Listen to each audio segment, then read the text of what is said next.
Welcome back to Palestine Bookshelf. I'm Stephen Heiner, and today we're going to be discussing Israel's Forever War, The Long Conflict of Managing Rather Than Solving the Conflict by Tom Segev. This came out in the May-June issue of Foreign Affairs, and probably a little different than what you're used to. Palestine Bookshelf, you're normally used to seeing full-length books or documentaries, but I think it's important to wrap in articles from periodicals because that's what's being said right now, and it takes often years for ideas and articles to make their way into books. So I want to keep us contemporary with what's being said. I have a lot of respect for Tom Segev. He's a biographer of David Ben-Gurion. I thought his book One Palestine Complete was excellent, and so although I may not agree with some of his perspectives, he's important to read, and I want to share some of this article with you. There'll be a link to this article in the description. It's only 20 pages, so it's not very long to read, but if you don't have a Foreign Affairs subscription, you can usually get your first article for free.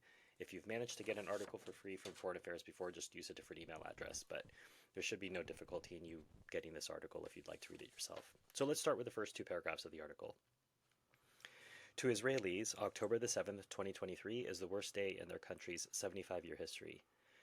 Never before have so many of them been massacred and taken hostage on a single day. Thousands of heavily armed Hamas fighters managed to break through the Gaza Strip's fortified border and into Israel, rampaging unimpeded for hours, destroying several villages, and committing gruesome acts of brutality before Israeli forces could regain control. Israelis have compared the attack to the Holocaust. Prime Minister Benjamin Netanyahu has described Hamas as the new Nazis. In response, the Israel Defense Forces have pursued an open-ended military campaign in Gaza driven by rage and the desire for revenge. Netanyahu promises that the IDF will fight Hamas until it achieves total victory, although even his own military has been hard put to define what this means. He has offered no clear idea of what should happen when the fighting stops, other than to assert that Israel must maintain security control of all of Gaza and the West Bank. I would note here, Segev doesn't point out that the attack was in part from the IDF. We have IDF pilots on the record saying that they executed the Hannibal doctrine. So all of those burnt cars, destroyed cars, those did not come from Hamas RPGs or AK-47s. They came from Apache helicopters shooting missiles and killing many Israelis. So of the ones that have been massacred, it might also be the largest massacre of Israelis by Israelis in the country's 75-year history. Segev doesn't mention this. I don't know whether he's purposely ignorant, but there's been enough evidence now. It's been admitted in Haaretz that Israel killed its own on that day, but it's not mentioned in this article. For Palestinians, the Gaza war is the worst event they have experienced in 75 years. Never have so many of them been killed and uprooted since the Nakba, the catastrophe that befell them during Israel's War of Independence in 1948, when hundreds of thousands of Palestinians were forced to give up their homes and become refugees. Like the Israelis, they also point to terrible acts of violence. By late March, Israel's military campaign had taken the lives of tens of thousands of Palestinians, among them thousands of children, and rendered well over 1 million homeless. As the Palestinians see it, the Israeli offensive is part of a larger plan to incorporate all Palestinian lands into the Jewish state and get them to abandon Gaza entirely, an idea that has in fact been raised by some members of Netanyahu's government. The Palestinians also hold on to the illusion of return, the principle that they will one day be able to reclaim their historic homes in Israel itself, a kind of Palestinian Zionism that, like Israel's maximalist aspirations, can never come true. I mean, there's an artfulness to how he worded that sentence, but if the idea of Zionism is that they have one day the illusion that they will one day be able to reclaim their historic homes in Israel, that's what the Israelis believed. So why would the Palestinians not be able to believe that? The Israelis also believe that, knowing that people already live there. So why would it be weird for the Palestinians to think that, thinking that the Israelis live there? And then he tries to equate it by saying, well, like Israel's maximalist aspirations, this will never come true. Really? Time will tell. In the months since the October 7th attacks, critics of Netanyahu, noting his efforts to bolster Hamas and his push for Arab normalization, deals that sideline the Palestinian issue, have accused him of trying to manage the conflict rather than end it. But that complaint misreads history. Netanyahu's cardinal blunder was not his attempt to parry the issues that divide Jews and Arabs. It was that he did so more incompetently and with more disastrous consequences than anyone else over the past century. Indeed, conflict management is the only real option that either side and their international interlocutors has ever had. From its beginnings, the conflict has always been perpetuated by religion and mythology, violent fundamentalism and messianic prejudices, fantasies and symbols, and deep rooted anxieties, rather than by concrete interests and calculated strategies. The irrational nature of the conflict has been the main reason why it could never be resolved. Only by confronting this enduring reality can world leaders begin to approach a crisis that demands not more empty talk of solutions for the future, but urgent action to better cope with the present. And again, unfortunately, here Segev presents the both sides narrative, ignoring the fact that when Hamas was elected in Gaza, it formed a unity government with Fatah, and the Israelis wouldn't accept this. The fact that there are hundreds of nations that have accepted the two-state solution, but Israel won't accept it. So when they say conflict management is the only real option that either side and their international interlocutors has ever had, what he really should say is, indeed, conflict management is the only real option that Israel has ever accepted. The idea that there's no partner for peace, there are too many times where the Palestinians have been willing to go to the negotiation table and have just been flatly refused. We have evidence that Netanyahu has refused ceasefire deals and has just kept ratcheting up the demands. Netanyahu has executed the person who was part of the negotiating team. So how can you say that Israel is serious about negotiation when they kill the person they're negotiating with? So again, here I think Segev is betraying his own thoughts here, but it's not true. The sentence is probably one of the most untrue sentences in the entire article. Conflict management is the only real option that either side and their international interlocutors has ever had. Nobody has been willing to tell Israel what to do. And that's been one of the big problems. Around the time of Herzl's death in 1904, young Zionists, mostly socialists from Eastern Europe, began to come to Palestine. One was David Gruen, who later changed his name to David Ben-Gurion. Born in Poland, he arrived in 1906 at the age of 20 and joined a Jewish workers' group in the Galilee. His first political activity was the promotion of Hebrew labor, an attempt to require Jewish employers to hire Jews rather than Arabs. At the time, the Zionist acquisition of land also led to the dispossession of some Arab agricultural workers, some of whom reacted violently. In the spring of 1909, Ben-Gurion's settlement was attacked and two of his fellow members were killed, one of them apparently in front of Ben-Gurion. The future Prime Minister of Israel concluded that the Jews and the Palestinian Arabs had irreconcilable differences. There was no escaping the conflict. Ben-Gurion's attitude towards the Arabs was further shaped by two other experiences. During World War I, he was expelled from Palestine by the Ottoman authorities. On one of his last days in Jerusalem, he ran into a young Arab with whom he had studied in Istanbul. When Ben-Gurion reported that he was about to be expelled, his acquaintance replied that, as his dear friend, he was deeply sorry for him, but as an Arab nationalist, he was very happy. That was the first time in my life that I heard an honest answer from an Arab intellectual, Ben-Gurion said. His words burned themselves into my heart very, very deeply. Years later, Ben-Gurion had a conversation with Musa Alami, a prominent Arab-Palestinian politician.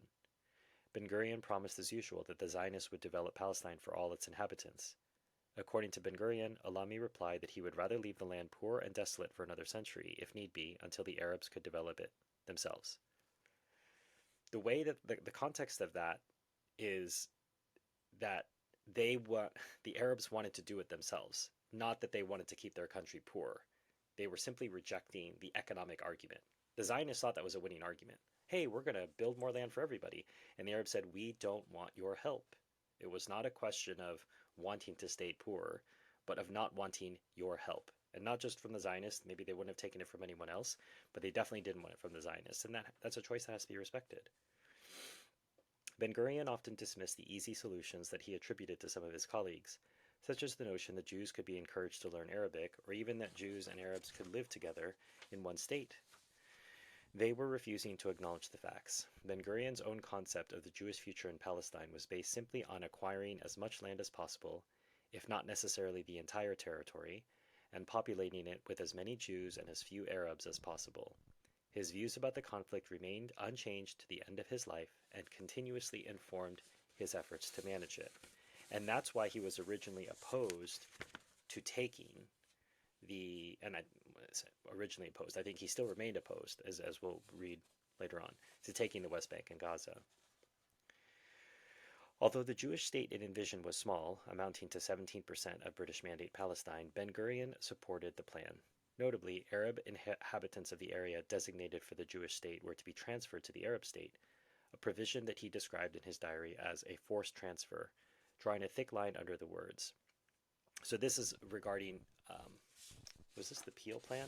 But this was regarding an earlier plan which started to have the idea in the minds of, the Peel Commission, that it would be okay for the Zionists to transfer. But here you can see he underlines it, the wheels start turning. Most of his colleagues, however, wanted much more land for the Jewish state, setting off a contentious debate between the center-left Zionist leadership and right-wing revisionists, who cultivated a dream of a greater Israel on both banks of the Jordan River.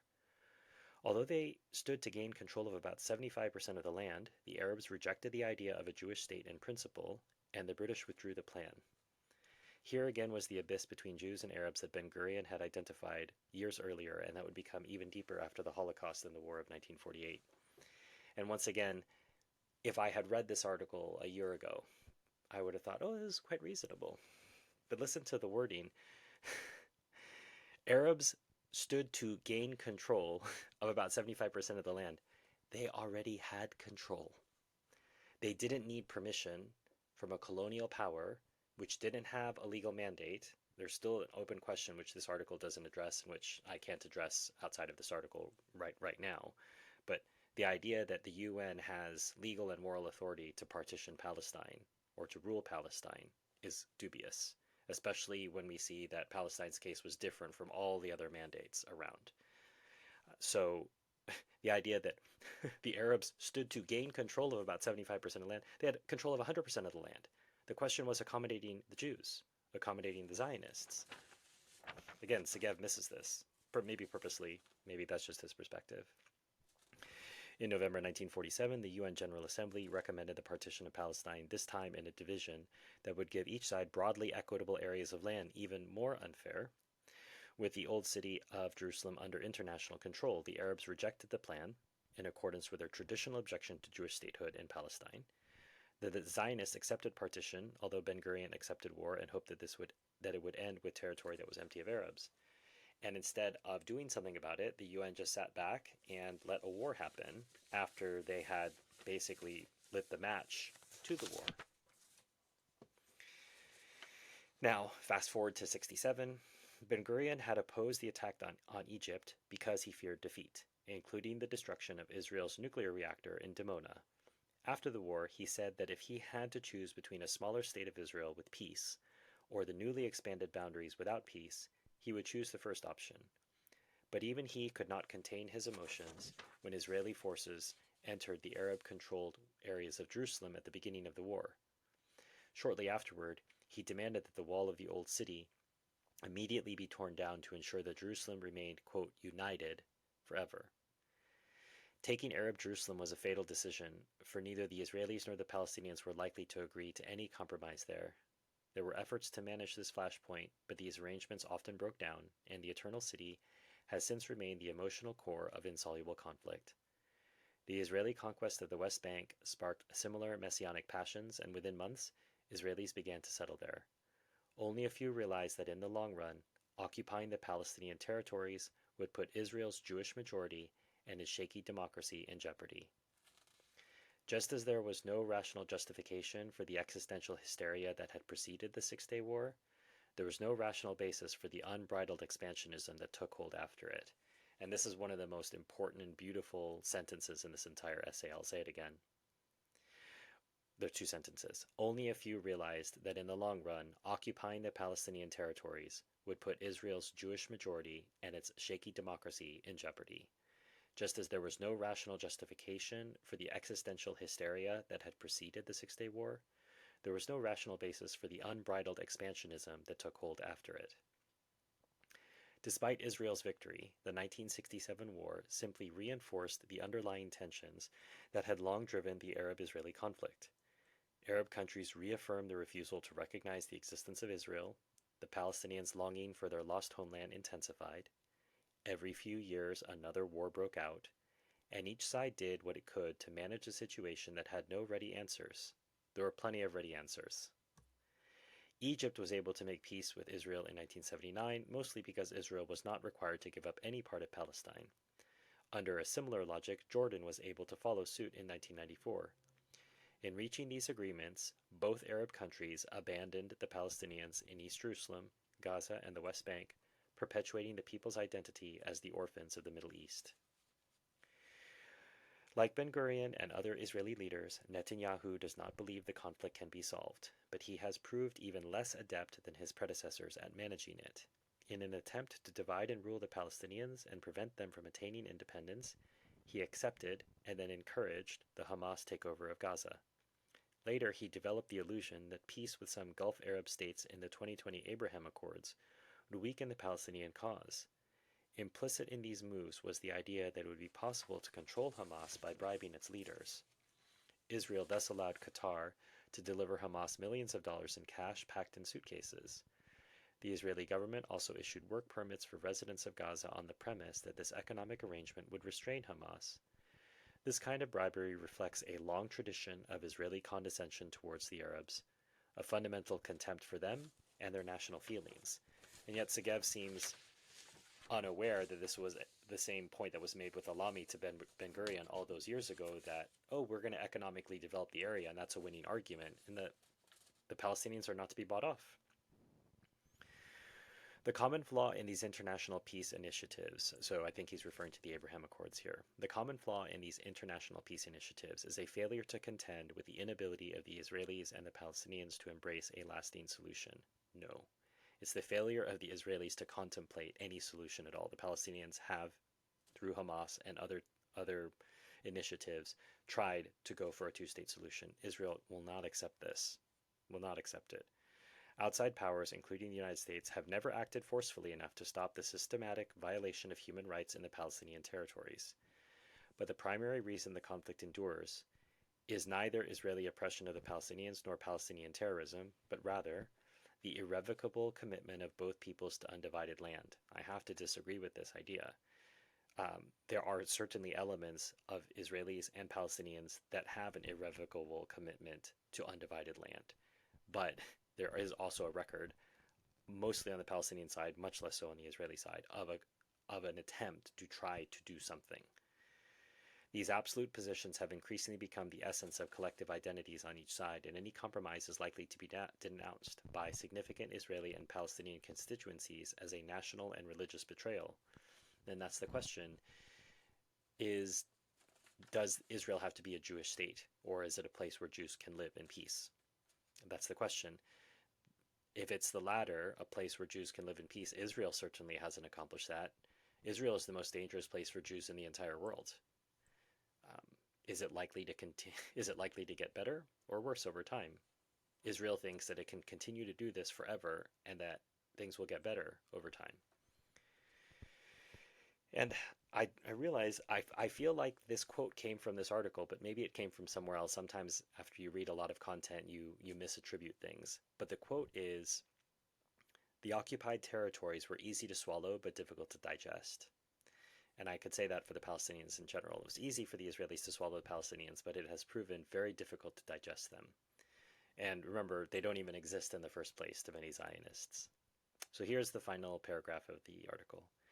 Countless failures in the search for a solution to the conflict have given rise to a hypothesis that only a catastrophe of biblical proportions could persuade either side to rethink their delusional national creeds.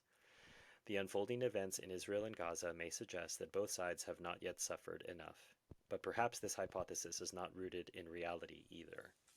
And again, I think Segev shows his Israeli biases here, but I think overall the article is good and worth reading. I think it presents interesting information, and his thoughts and conclusions about his assertions about the Palestinians can be left aside for the good of realizing the truth of the subtitle of the article, The Long History of Managing, rather than solving the conflict. As I said, there'll be a link in the description, so you can read the article for yourself and judge and comment and tell me you agreed, you disagreed.